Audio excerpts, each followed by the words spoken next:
அண்மைச் செய்தியை பார்க்கிறோம். சிவகாசி அருகே புதுப்பட்டி பட்டாசு ஆலை வெடி விபத்தில் உயிரிழந்தோர் எண்ணிக்கை 3ஆக உயர்ந்திருக்கிறது. முன்பாக நாம் பார்க்கும்போது 2 பேர் முதற்கட்டமாக உயிரிழந்திருப்பதாக தகவல் வெளியாகியிருந்தது. காயமடைந்த 3 பேர் மருத்துவமனையில் சிகிச்சைக்காக அனுமதிக்கப்பட்டிருந்தார்கள் என்ற செய்தியை பார்க்கிறோம். இந்நிலையில் மேலும் ஒருவர் உயிரிழந்திருக்கிறார். உயிரிழப்பு 3ஆக உயர்ந்திருக்கிறது. படுகாயமடைந்த 2 பேர் மருத்துவமனையில் சிகிச்சை பெற்று வருகிறார்கள். சிவகாசி அருகே புதுப்பட்டி பட்டாசு ஆலை வெடி விபத்தில் உயிரிழந்தோர் எண்ணிக்கை 3ஆக உயர்ந்திருக்கிறது என்ற அண்மைச் செய்தியை பார்க்கிறோம். வெடி விபத்தில் மொத்தமாக 5 அறைகள் சேதமடைந்திருக்கின்றன. விபத்து நேர்ந்த இடத்திற்கு தீயணைப்புத்துறையினர் விரைந்திருக்கிறார்கள்.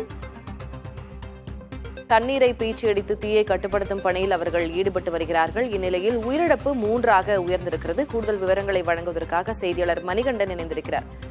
மணிகண்டன், நம்ம சிவகாசி சுற்றுவட்டார பகுதிகளில் பட்டாசு ஆலையில வெடி விபத்து என்கிற செய்தியை அடிக்கடி பார்க்க நேரிடுகிறது. அதுவும் கோடை காலத்துல இது போன்ற விபத்துகள் அதிகம் நிகழ்கின்றன. என்ன இந்த விபத்துக்கான காரணம் என்ன? 3 பேர் உயிரிழந்திருக்கிறார்கள், 2 பேர் காயமடைந்திருக்கிறார்கள். அவர்களுடைய நிலை என்ன?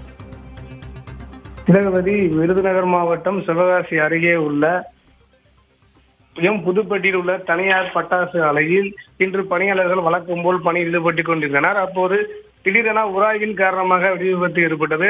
இந்த வெடி விபத்தில் 5 அறைகள் சேதமடைந்தன. மேலும் பட்டாசு உற்பத்தி பணியில் ஈடுபட்டிருந்த 3 பணியாளர்கள் உடல் கருகி சம்பவ இடத்திலேயே விழுந்தனர்.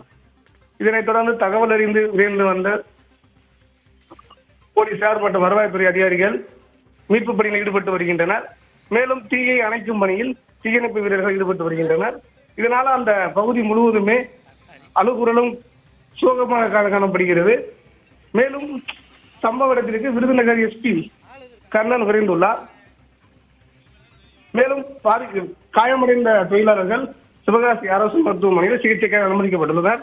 கடந்த 1 மாதமாக வெடி விபத்து ஏற்படவில்லை. இன்னும் கோடை காலம் தொடங்கியதை தொடர்ந்து வெடி விபத்து ஏற்படாமல் இருந்தது. இந்நிலையில் இன்று வெடி விபத்து ஏற்பட்டுள்ளது. திலகவதி, விவரங்களுக்கு நன்றி மணிகண்டன்.